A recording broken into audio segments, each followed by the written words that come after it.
Hello friends, welcome back to my YouTube channel little things everyday by me Suranjana. আশা করি আপনারা সবাই ভালো আছেন, আমিও মোটামুটি ভালো আছি। তো লাস্ট সানডে আমার একটা দিদির মেয়ের জন্মদিন ছিল। তো বাচ্চাটার নাম ছিল সমাদৃতা দাস, খুব কিউট। তো আমরা একদম ঠিকঠাক সময় মতন পৌঁছে গেছিলাম, কারণ ভেনিউতে পৌঁছেই দেখি ফার্স্টেই ওর বার্থডে কেক কাটিং চলছে।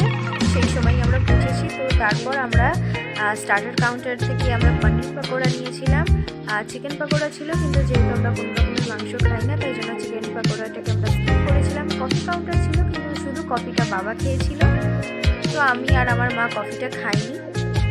তারপরেই আমরা সবাই মিলে, আমি, মা, কাকিমা, আমরা সবাই মিলে কিছু ফটো তুললাম। ফটো তোলার পর সেই ক্লিপগুলো আমি আর এখানে অ্যাড করলাম না। তো লাস্টে ফটো তোলার পর আমরা তার সাথে সাথেই আমরা মেন কোর্সে চলে গেছিলাম। যেহেতু বাড়ি থেকে অনেকটাই দূরে ছিল ভেনিউটা, তো আমরা আগে খেয়ে নিচ্ছিলাম তাড়াহুড়ো করে, কারণ গাড়ি পাওয়ার একটা অসুবিধাও ছিল। যেহেতু ওই সাইড থেকে মানে বাড়িতে হেঁটে আসাটাও ইম্পসিবল, তাই তাড়াতাড়ি আমরা খেয়ে নিচ্ছিলাম যাতে বাড়িতে তাড়াতাড়ি পৌঁছতে পারি।